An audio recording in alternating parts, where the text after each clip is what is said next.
anunciar con firmeza y amor a los hombres de nuestro tiempo el Evangelio de la vida, el equipo NSE desde Argentina presenta Solo el amor crea.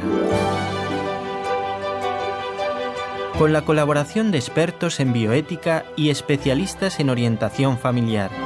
Solo el amor crea.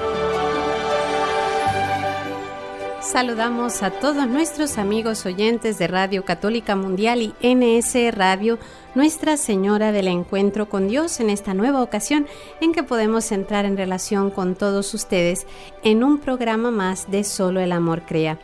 Queremos saludar también a nuestro operador técnico en Alabama, Jorge Graña, quien nuevamente nos permite esta conexión con todos ustedes, y a nuestra operadora técnica local en Buenos Aires, la hermana Ofelia Mesa. Desde la locución les saluda quien les habla, la hermana Omarisa Ayala del equipo NSE en Argentina. Bueno, queridos amigos, no es noticia que estamos en una situación mundial bastante compleja y confusa en no pocas ocasiones. Conceptos como democracia, como tradición, son conceptos que cada vez nos confunden más. Eso sin hablar de la tergiversación que hay actualmente de todo el vocabulario para poder meter ideología en los pueblos. Trabajo que no es de ahora, trabajo que viene de muchos años. Y ante esto nos viene a la mente esa oración, esa frase más bien de San Agustín, que dice que nos encontramos en una lucha de dos cuerpos, donde está la ciudad de Dios por una parte y la ciudad del diablo por otra. Es lo que estamos viviendo, que si nos remontamos un poco más atrás, podemos también rememorar a San Ignacio cuando habla de las dos banderas. ¿De qué lado estamos nosotros? ¿De qué lado nos quiere el enemigo? Obviamente que de su lado, pero Dios también nos invita a que no nos confundamos, a que tengamos las cosas claras, y para poder tener las cosas claras, lo mejor es basarnos en el gran magisterio de la Iglesia desde los primeros tiempos, el mismo Evangelio y cómo los santos lo han vivido a lo largo de la historia. Para hablar sobre este tema, que no deja de ser complejo, hemos querido invitar al profesor José Arturo Cuarrachino, que otras veces nos ha acompañado y nos va desentrañando estas cosas que, como digo, no son fáciles de comprender, pero que son necesarias saber para que no nos dejemos engañar por lo que no quiere Dios. Profesor, bienvenido nuevamente a nuestro programa y gracias por aceptar esta invitación. Bueno, no, el agradecido soy yo por la invitación. Como siempre, muy contento de poder compartir con ustedes algunas reflexiones. Pues sí, justamente son como algunas reflexiones que nos ayudan a caer en la cuenta que todo, como uno de los últimos programas que tuvimos con usted, ¿no? Esto viene de antiguo, porque el mal existe prácticamente, no desde la creación, sino posterior, porque fue después que el diablo se revela, pero ciertamente desde los inicios del ser humano. Entonces es algo que se viene trabajando y que se va viendo. En este contexto mundial que nos toca atravesar, se me ocurre, profesor, y con esto utilizarlo como disparador, este término de democracia que se está trabajando en todos los pueblos. Ahora mismo estamos en una situación en que toda América del Sur está bajo gobiernos comunistas, hay que decirlo, por la ideología que ellos siguen, ¿no? Entonces se pone este término de democracia como un valor fundacional, ¿no? Y esto está creando una revolución a nivel mundial y que cada vez nos toca más de cerca. ¿Qué nos puede decir sobre esta evolución del término democracia, que antes se veía como un liberar al hombre de ataduras que vulneraban sus derechos en cuanto a su dignidad como persona humana, y que ahora se está utilizando para otros fines? Sí, como usted bien dice, esto es en su origen la palabra democracia es en su definición precisa es el gobierno a través de los los demos, que es la organización barrial territorial que los griegos privilegiaron en la antigüedad para organizar una forma de gobierno, ¿no? Que es que en vez de basarse en la monarquía o en la aristocracia, se basaba en decisiones que la comunidad tomaba en conjunto, expresándose a través de sus configuración territorial, ¿no? Uh-huh. Hoy, fíjese, tenemos diputados por un lado, que son elegidos en las provincias para representar a las provincias en la nación, y hay senadores, ¿no? Bueno, de ahí viene el tema de los diputados, que se eligen en función de los territorios y de la cantidad de habitantes. Por eso hay provincias, como en Buenos Aires, que eligen más diputados cuando hay una elección, que la provincia de Córdoba, de las provincias de Chubut, que tienen menos habitantes, La Pampa, ¿no? Porque se eligen en función de la cantidad. Bueno, eso fue en su origen la democracia, que se traduce mal como el gobierno del pueblo, que en realidad es el gobierno de una comunidad basado en el desarrollo y en la distribución territorial. Uh-huh. Y bueno, ha tenido, como usted bien dice, y sobre todo en la época moderna, una evolución. Ha mantenido, ¿no?, en la época moderna, sobre todo a partir de la Revolución Francesa, este perfil de ejercicio del pueblo a través del voto, pero con muchos condicionantes, ¿no? Uh-huh. Y basado, como dice en este texto sobre el cual estamos reflexionando hoy, en un principio de la revolución, como principio práctico, ¿no?, o ejecutivo del ejercicio de la democracia, ¿no?, que tiene la peculiaridad de enfrentarse y tratar de desplazar a toda la tradición anterior a la modernidad, ¿no? O sea, desplazar toda la herencia y el legado del mundo antiguo, greco, latino, griego y romano, y de la Edad Media fundamentalmente cristiana, ¿no? Una Edad Media que también conoció la escolástica judía y la escolástica maometana, ¿no? Profesor. Pero fue fuertemente cristiana, ¿no? Ajá, bueno, entonces, eso es lo que... Perdone, profesor. Sí. Entonces, según lo que usted nos está explicando, podríamos decir que esta revolución que se pretende en el desplazo de la cultura cristiana y de todo lo que son bases, cimientos de la sociedad, utiliza la democracia como instrumento para ese fin.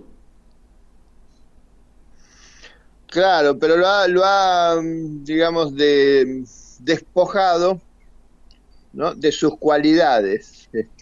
Uh-huh.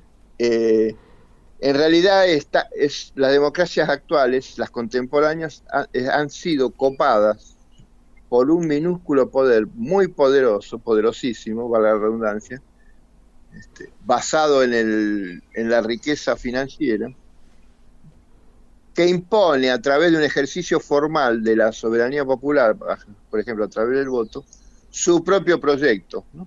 Se legitima su proyecto individual o corporativo, privado, por el apoyo colectivo, ¿no?, popular. Fíjese que las campañas políticas contemporáneas, tanto en un país desarrollado como es Estados Unidos, como un país como el nuestro, que es un país descapitalizado, subdesarrollado, las campañas electorales son costosísimas. En Argentina se habla de una campaña presidencial de 150 millones de dólares. Wow. Es una fortuna. Wow. Claro, por eso digamos, los grupos de poder, wow, que son los que verdaderamente gobiernan, pero que no aparecen, no se muestran públicamente, impulsan figuras que les aseguran que una vez llegado al gobierno van a ejecutar su proyecto, que no tiene nada que ver con las aspiraciones de los pueblos, ¿no?, de lo que los pueblos piden: paz, salud, educación, justicia. Cuando llegan estos personajes al gobierno, muchas veces son proyectos que son contrarios, como estamos viendo hoy. Por un lado son proyectos mercantilistas, buscan los negocios, y después imponen pautas y agendas, culturales sobre todo, que no tienen, son contrarios a la vida del pueblo común, del pueblo sencillo, ¿no? Uh-huh. Como estamos viendo hoy con todos estos planes de contra natalidad, con la degeneración psicológica y cultural a través de la ideología de género, ¿no? Tal cual. Con la imposición de la educación sexual integral, como si lo único que necesitaran los chicos hoy en día para cuando sean jóvenes y adultos vivir en el mundo es en realidad es formación en la práctica de una genitalidad sin valores, ¿no? Tal Porque cual. es eso, la educación sexual integral. No es sexual, es genital. Uh-huh. Y lo integral está en función de todo lo que se puede hacer con los órganos sexuales, pero sin ningún valor, ¿no? Claro. Porque todo está permitido. Claro, desligado de la dignidad de la persona. Claro, por eso, sí. Y hasta peor que los animales. Pensaba que hasta peor que los animales, porque incluso en el mundo natural, en ciencias naturales, todo lo que es la sexualidad de la creación, plantas, animales, pues todo lo que está creado, todos los seres vivos, siempre es con un fin procreador y en función de que la generación siga. Pero con todo este plan que se está dando, en el ser humano es todo lo contrario, para que el ser humano no siga, no viva, no se reproduzca, no sea. Y si todavía no se logró evitar que el ser humano exista, pues por lo menos que si existe, que no exista como un ser humano digno. ¿No? Es todo. Claro, tal cual, que sea una bestia. Mire, con lo que usted está diciendo, usted sabe, yo tengo varios perros en casa, ¿no? Sí. Varones y mujeres. Hembras y machos, profesor, por favor. Úseme bien los términos. Hembras y machos. Machos y hembras, sí. Pero que a veces actúan como humanos más que los humanos, ¿no? Por eso sí.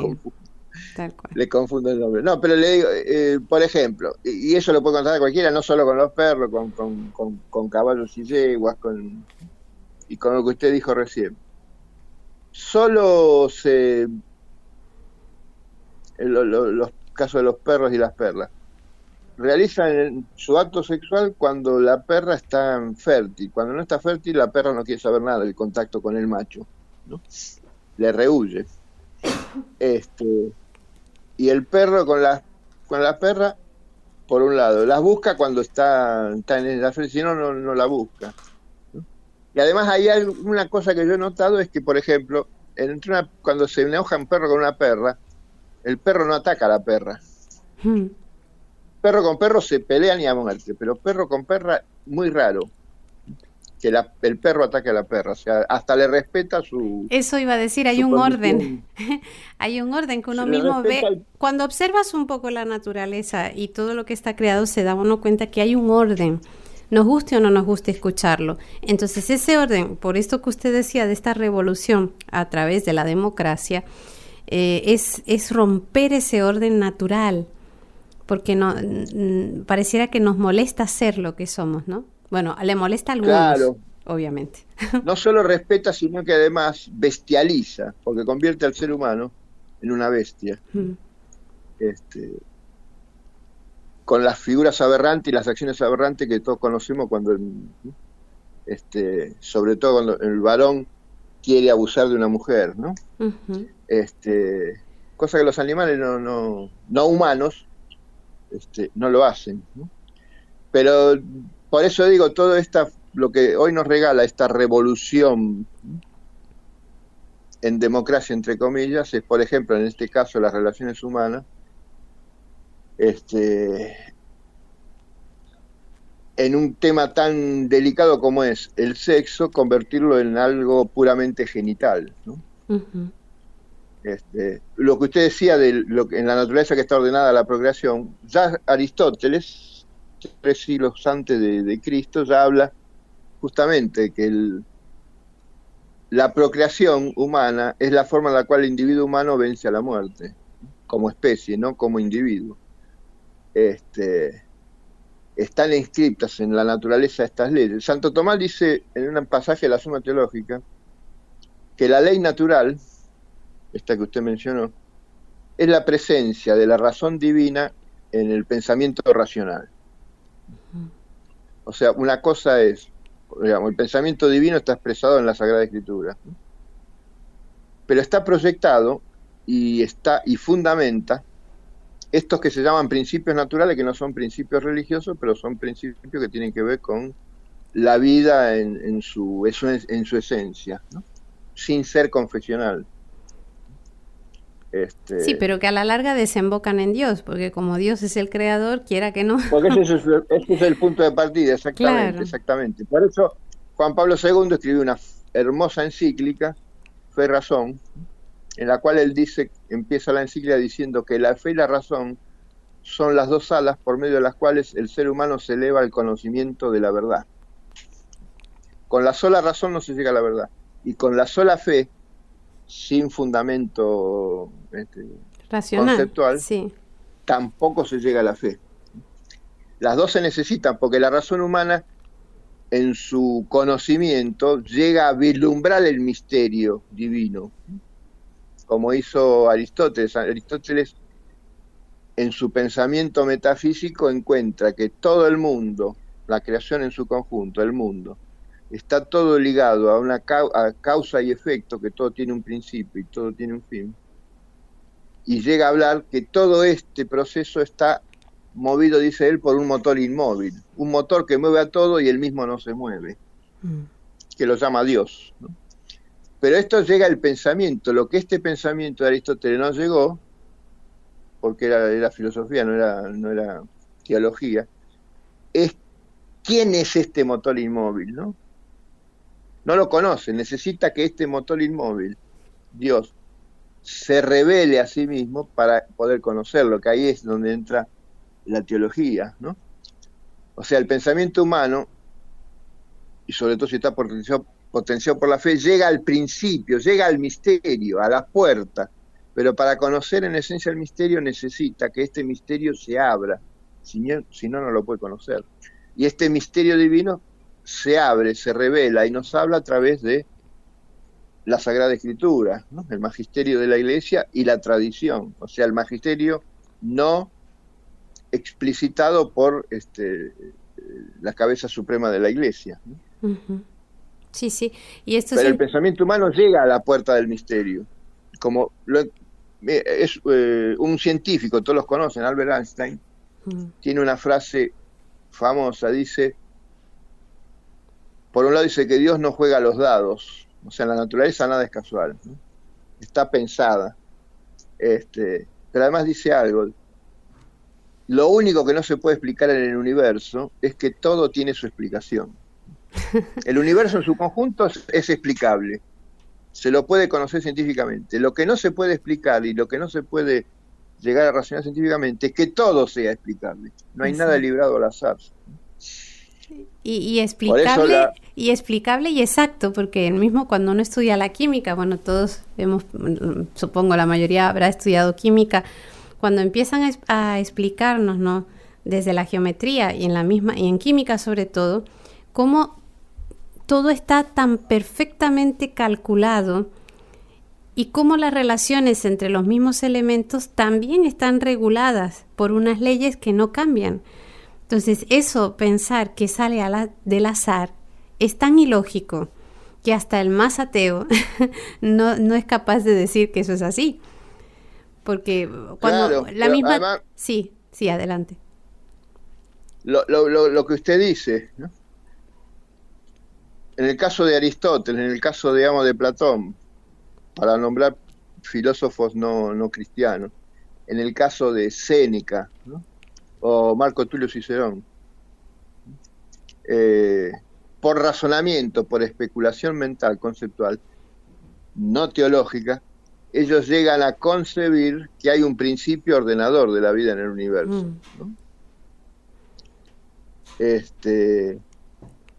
No pueden decir quién es y cómo es. Para eso hay que dar un paso que es la revelación, ¿no? Claro.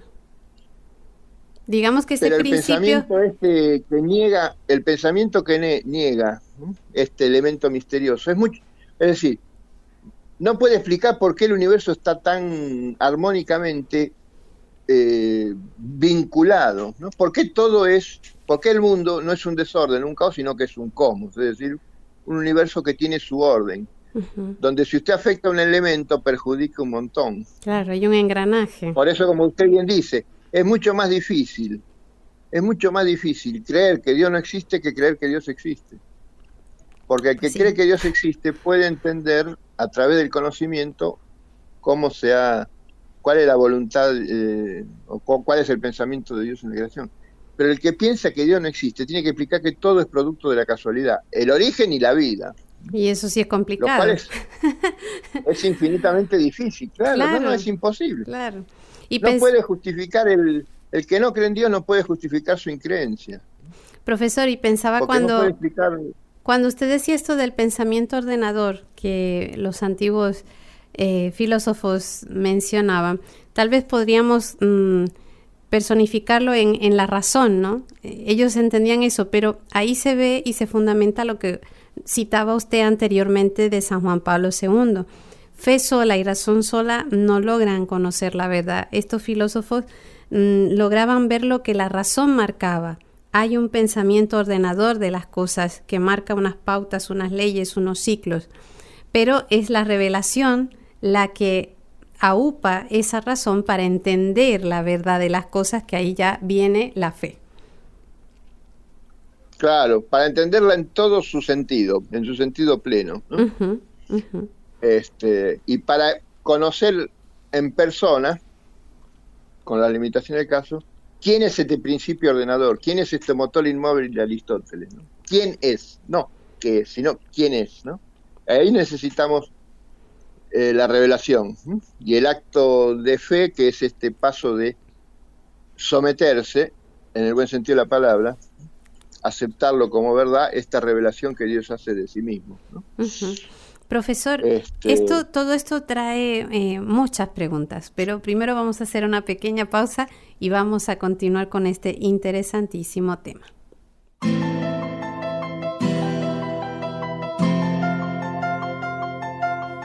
Estás escuchando Solo el Amor Crea, un programa del equipo NSE, Nuestra Señora del Encuentro con Dios, desde Buenos Aires, Argentina, para Radio Católica Mundial.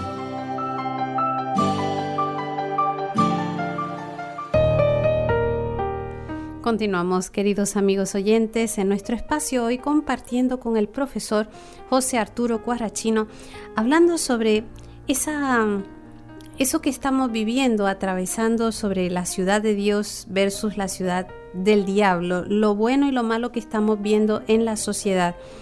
En la primera parte veíamos que hay una confusión de conceptos bastante marcada y que ahora se quiere poner a la democracia como un principio supremo, pero que por debajo lo que se estaba usando de la democracia, o se está usando, mejor dicho, la democracia como un instrumento de una revolución de pensamiento.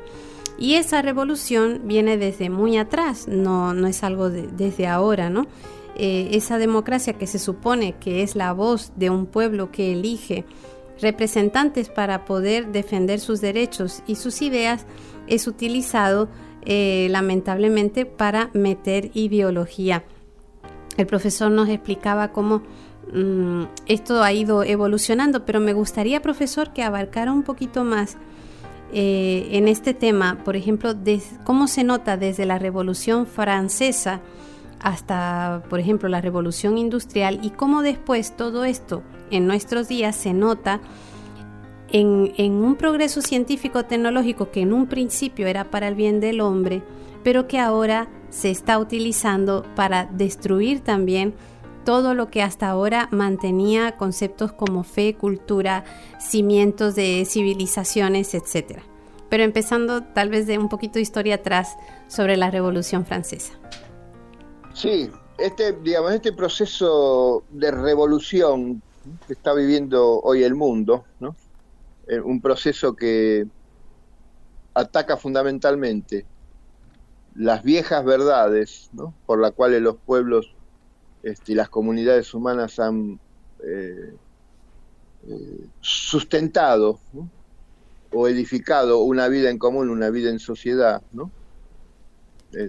Los 10 mandamientos, ¿no? El respeto a la ley, el valor de la justicia, ¿no? La diferencia o el conflicto entre lo bueno y lo malo, ¿no? Estos procesos revolucionarios han avanzado, digamos, han disuelto todo este cuerpo doctrinal, ¿no? Ideológico, conceptual, ¿no? Político, social y económico, que han edificado la civilización humana a través de los siglos, ¿no? Es un proceso que, para desembocar en procesos, digamos, disolventes, ¿no? Uh-huh. Todos conocemos, hace tiempo ya se ha formulado, ¿no es cierto?, el relativismo, del cual habló un famoso sermón de Joseph Ratzinger en el cónclave antes de ser elegido papa en el año 2005, ¿no? Uh-huh. Que él lo llama la dictadura del relativismo, o sea, no existe una verdad absoluta, todas las verdades son relativas, ¿no? Depende del cristal con que se mira, ¿no? La promoción del relativismo, ¿no? Después el hecho de hablar de la verdad que es líquida, o sea, la verdad es momentánea, ¿no?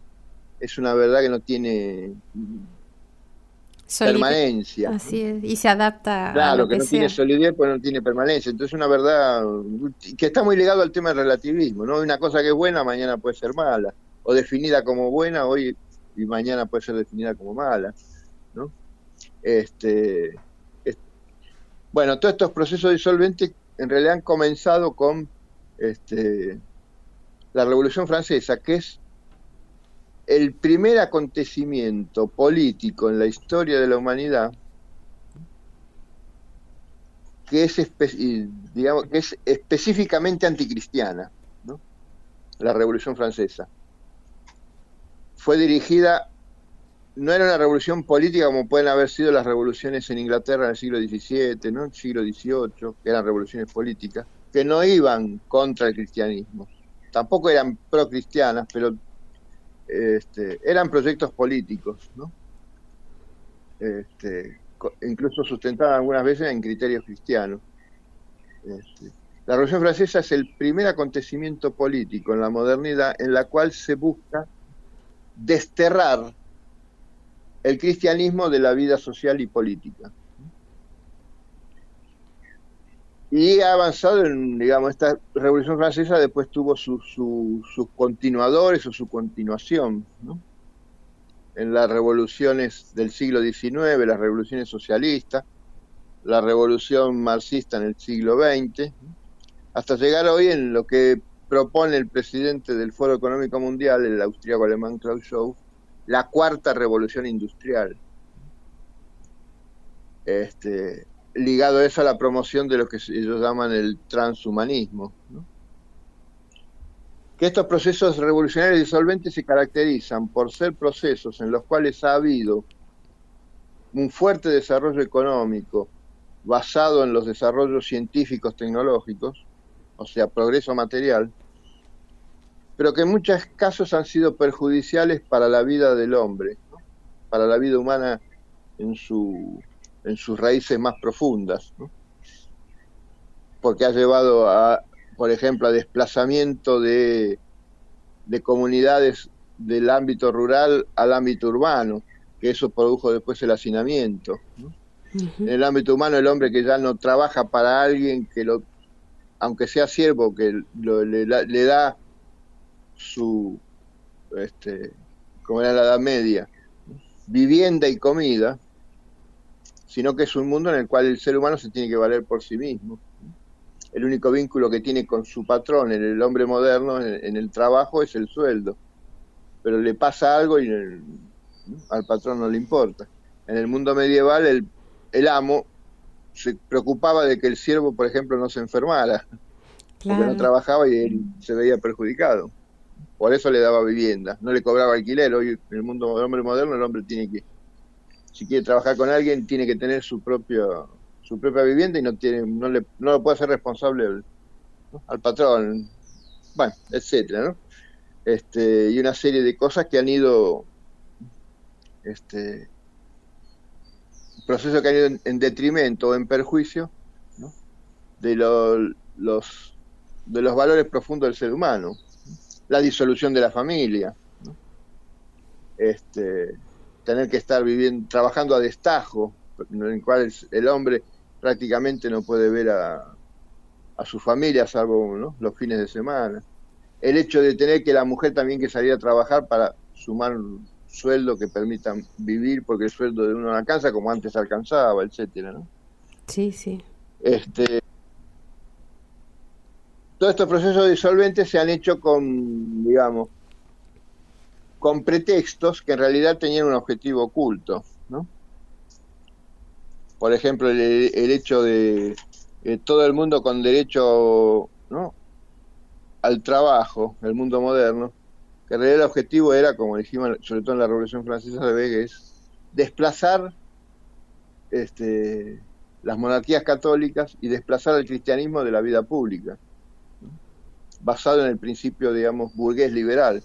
Y en el siglo XX tuvimos otro proceso, ya no era individual liberal burgués, sino el proceso totalitario marxista, que tenía el mismo objetivo: sacar a Dios de la vida del hombre, ¿no?, incluso de la vida privada, diciendo que la religión era, ¿no?, un opio del pueblo. Es decir, se pretextan objetivos buenos, razonables, que en realidad buscan otra cosa, ¿no? Sí.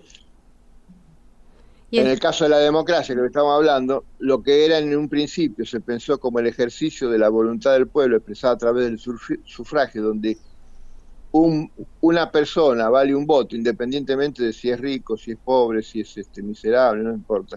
Una persona, un voto, y el voto de la mayoría que se impone sobre las minorías, se ha convertido, digamos, en un proceso en el cual a las masas se las manipula a través de la propaganda, ¿no?, a través de los medios de comunicación, a través de estos recursos que hoy conocemos, a través de redes sociales, como decíamos antes.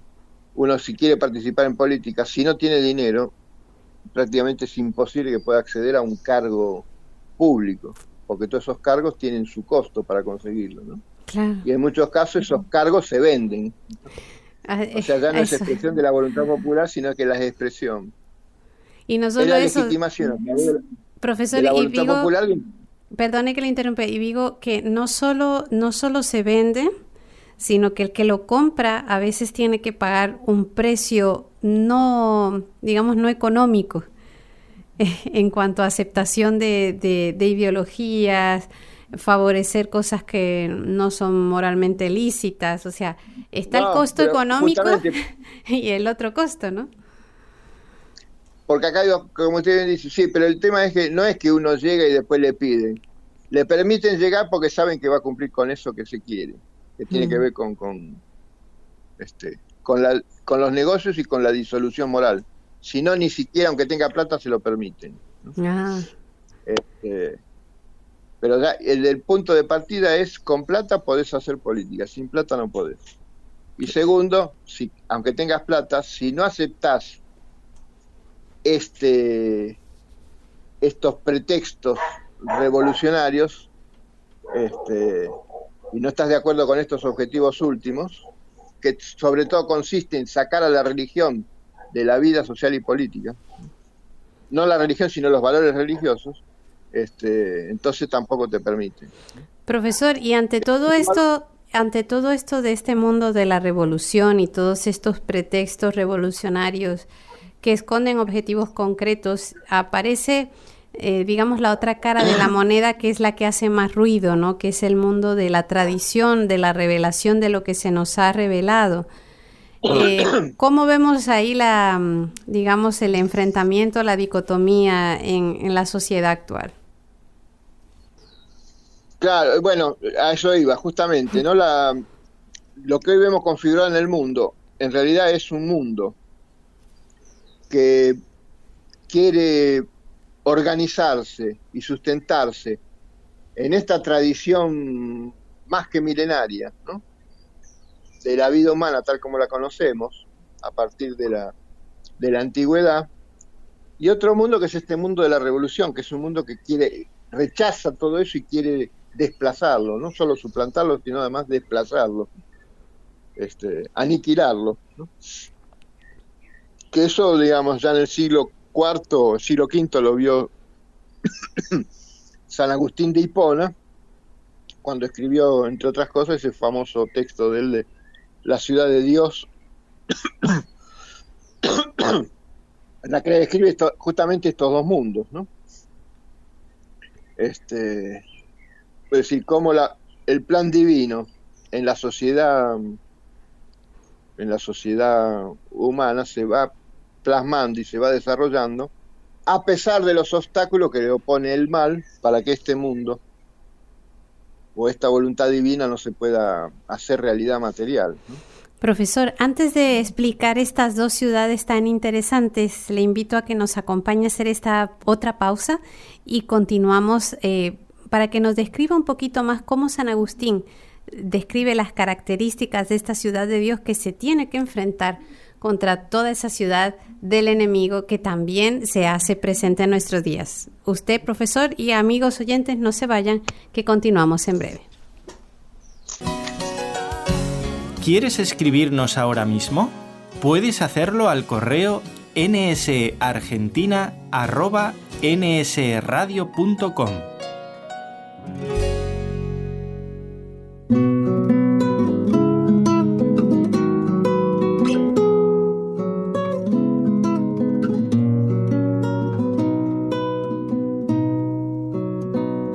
Mi Señor y mi Dios, cansado de andar, de peregrinar, en tus manos quisiera dejar hoy mi vida y volver a empezar. Mi Señor y mi Dios, Maestro tranquilo, me llevas contigo. En tu barca quiero navegar, ir confiado en la tempestad. Sopla el viento y estás en la brisa que calma mi andar, en el fuego que no se consume y en la aurora que pinta de luz y calor. Tú estás, Señor.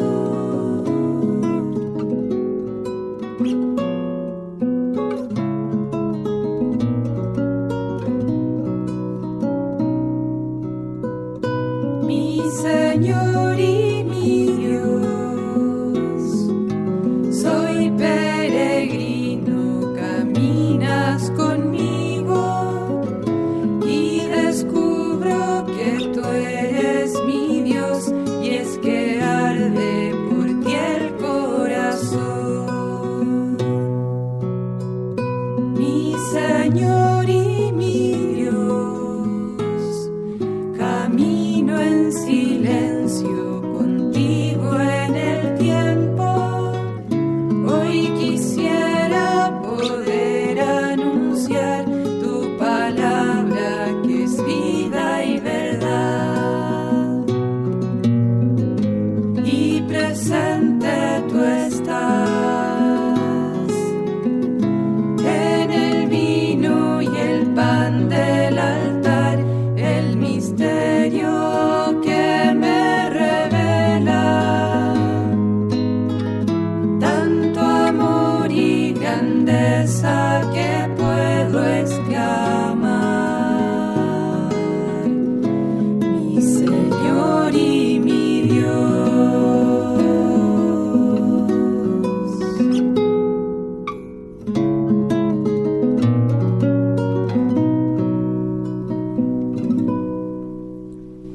Continuamos, queridos amigos oyentes, en nuestro espacio de Solo el Amor Crea, hoy conversando con el profesor José Arturo Cuarrachino sobre esta evolución, digamos ya revolución, que está viviendo la sociedad desde antiguo, con miras a un cambio de mentalidad y que, como él muy bien nos explicaba, suele ir camuflado todos estos objetivos de cambio de mentalidad por un supuesto progreso, ¿no?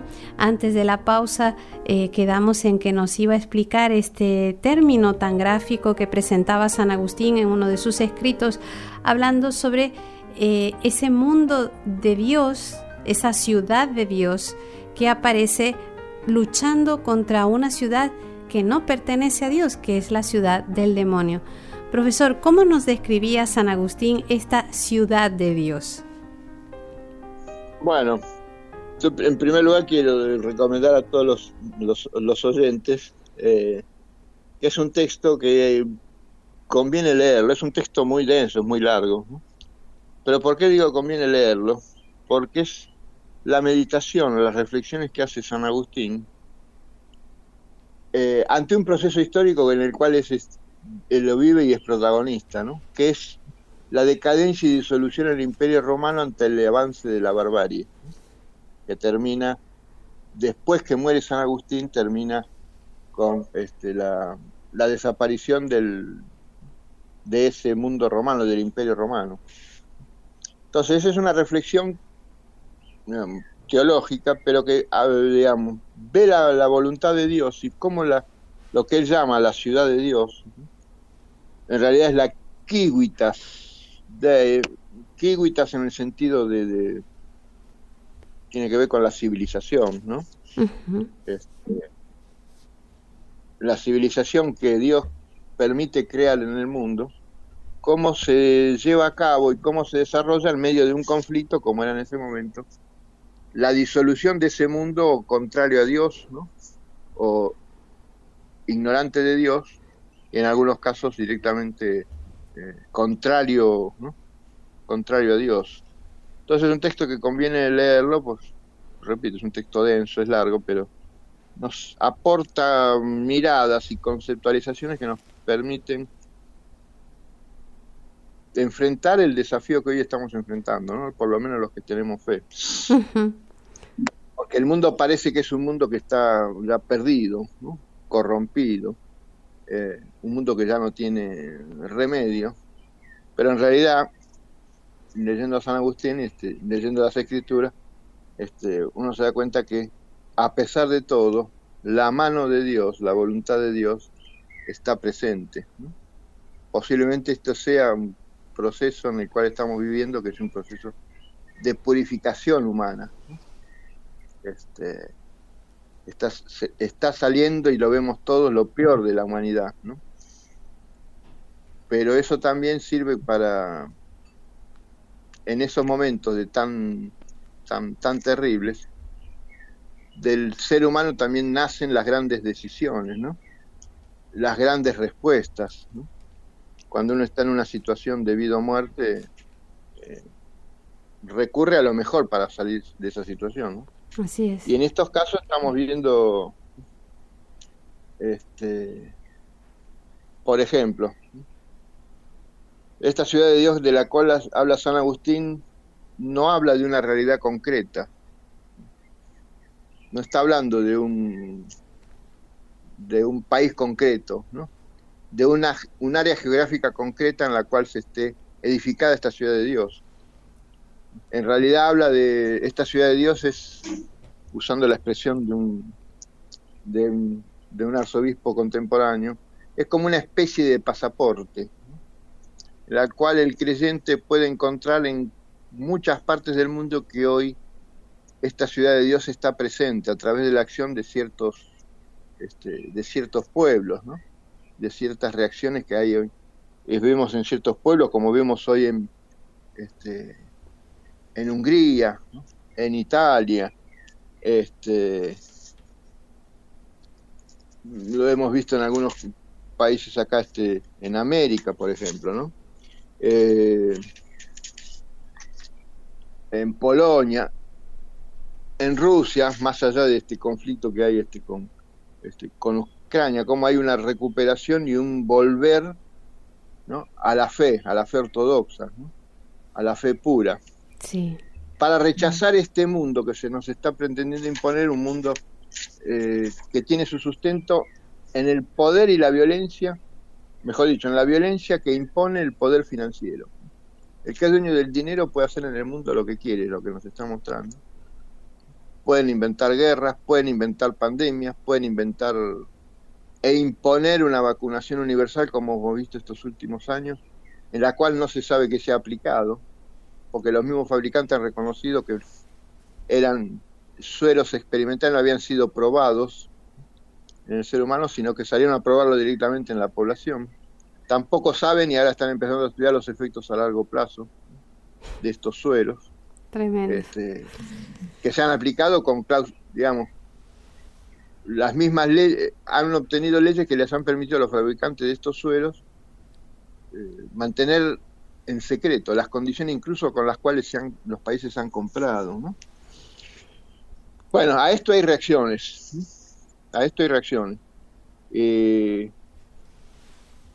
porque, digamos, en el ser humano está el hambre de Dios, ¿no? Y en situaciones extremas, cuando parece que nada tiene solución y sentido, esta hambre de Dios despierta y los pueblos se alimentan, ¿no? Con esta hambre de Dios, Dios los alimenta y los pueblos se rebelan, ¿no?, ante, digamos, estas situaciones injustas. Por eso la realidad de Ciudad de Dios no es un país concreto, digamos, no es un territorio concreto. También, como dice este arzobispo, siguiendo este pensamiento de San Agustín, tampoco es la iglesia militante como tal la que es la ciudad de Dios. En realidad es un principio que está sosteniendo, entre otras cosas, la iglesia militante. Pero no es la iglesia militante la ciudad de Dios. La voluntad de Dios y el proyecto de Dios es más grande incluso que la misma institución, que tiene como misión expresar la palabra de Dios, pero no se agota en ella, ¿no? Y la ciudad de Dios tampoco es un estado confesional. No es un gobierno en el cual se instituya, sea expresión material, ¿no?, de la voluntad divina. Se inspira, se puede inspirar, se debe inspirar la voluntad divina, pero no lo agota. Dios es el Señor del mundo, no es Señor de un estado en particular, ¿no?, y de un gobierno en particular. Esto, digamos, hablando de lo que no es la ciudad de Dios, pero ¿en qué consiste, digamos, esta inspiración de la ciudad de Dios para el ser humano? Justo lo que le iba a preguntar, ¿en qué consiste? Nos están quedando 5 minutos, así que seguro que esto va a continuar, pero por lo menos... Es un concepto, es un modelo, digamos, un paradigma que nos obliga al compromiso como ciudadanos, en donde estamos parados, ¿no?, donde estamos viviendo, donde la voluntad de Dios nos plantó. Nos tiene que animar y obligar a tener un compromiso ciudadano, ¿no?, con la comunidad de la cual formamos parte. Uh-huh. Y a ser testigos de esta memoria religiosa, ser testigos de estos principios. O sea, dar testimonio, ¿no?, dar fe de estos principios, incluso con los problemas que eso puede acarrear, ¿no?, la persecución, el descrédito, no importa. Pero tiene que haber un compromiso con la comunidad concreta en la cual estamos viviendo, que del templo nos lleve al mundo. La tentación que tenemos muchas veces los laicos es de encerrarnos en los templos, y el templo tiene que ser el ámbito en el cual cobramos fuerza y nos nutrimos y nos fortalecemos para llevar el mensaje al mundo. Así es. Bueno, este es el valor de esta ciudad de Dios, ¿no?, de esta voluntad divina que se expresa en el mundo, aunque a veces no sepamos verla, ¿no? Y tener en cuenta, con el compromiso de ser testigos, ¿no?, de ser incluso hasta mártires, pero teniendo en cuenta que este enfrentamiento entre esta ciudad de Dios y la ciudad del diablo, la ciudad de Dios y la ciudad del mal, ¿no?, en todas sus manifestaciones, es un combate Y esta ciudad del mal tiene manifestaciones concretas, que es el Foro Económico Mundial, que es la Organización de Naciones Unidas, que son las grandes organizaciones no gubernamentales que se nutren de fondos estatales, ¿no?, que llevan adelante en el territorio el combate, por ejemplo, contra el crecimiento poblacional, ¿no?, el combate contra el mundo de valores, ¿no? Son las organizaciones sociales las que llevan adelante esta difusión de esta perversa ideología sexual integral, que en realidad es promoción de la genitalidad en la forma que a uno le guste, ¿no?, etcétera. Es una guerra a fondo, en la cual no hay posibilidad de componenda, ¿no?, de llegar a ponerse de acuerdo, o vence una o vence la otra. La ventaja que tenemos, los que creemos en la ciudad de Dios, es que el jefe de este ejército, que somos nosotros, ya venció al mal, ¿no? El único camino que tenemos posible es la victoria, porque el jefe ya ha vencido al mal. Dios ha vencido al malo a través de la encarnación de su Hijo y a través de la resurrección. Y qué idea, profesor, tan importante esta que nos acaba de decir, porque justamente por no tener esa idea, muchas veces, como decía usted hace unos momentos, nos encerramos en los templos y no tenemos ese compromiso, porque uno generalmente se compromete con algo que promete, o por lo menos tiene una posibilidad suficiente de victoria, de éxito. Entonces, todo este combate en el cual nosotros estamos inmersos requiere ciudadanos comprometidos, valientes, que sepan defender esos principios, dar ese testimonio, aunque sea derramando su sangre, porque justamente en ese dar hasta el final por una causa manifiesto la verdad de ese ideal que yo persigo. Entonces, esto que usted acaba de decir, que a lo mejor a alguno le pareciera que no es tan relevante, es justamente lo que mantiene vivo el deseo de mantenerse en la lucha, ¿no? Exactamente. O sea, no se puede renunciar a la lucha. Querer vivir en un mundo en el cual no haya conflicto, pero no es porque lo busquemos, es porque nos están provocando el conflicto. O sea, cuando uno ve que vienen para pervertir a hijos y nietos, están provocando el conflicto. Uno no quiere ir a la guerra. Está obligado porque, para decirlo en una expresión muy criolla, ¿no?, se quieren llevar puesto todo. A nosotros, a nuestros hijos y a nuestros descendientes.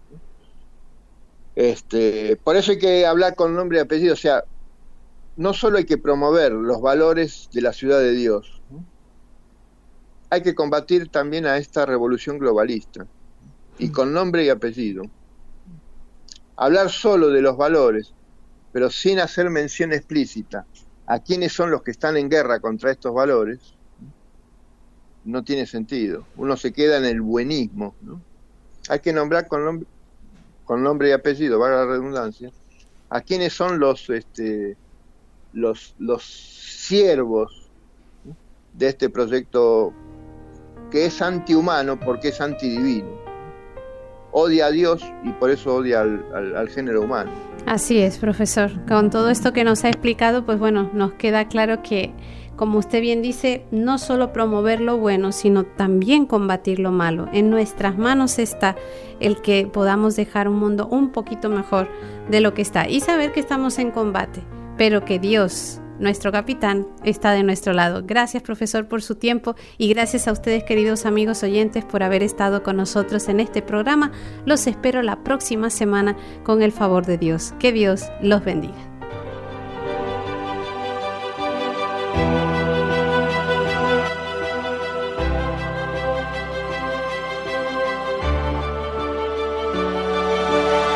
Para anunciar con firmeza y amor a los hombres de nuestro tiempo el Evangelio de la vida, el equipo NSE desde Argentina presentó Solo el amor crea.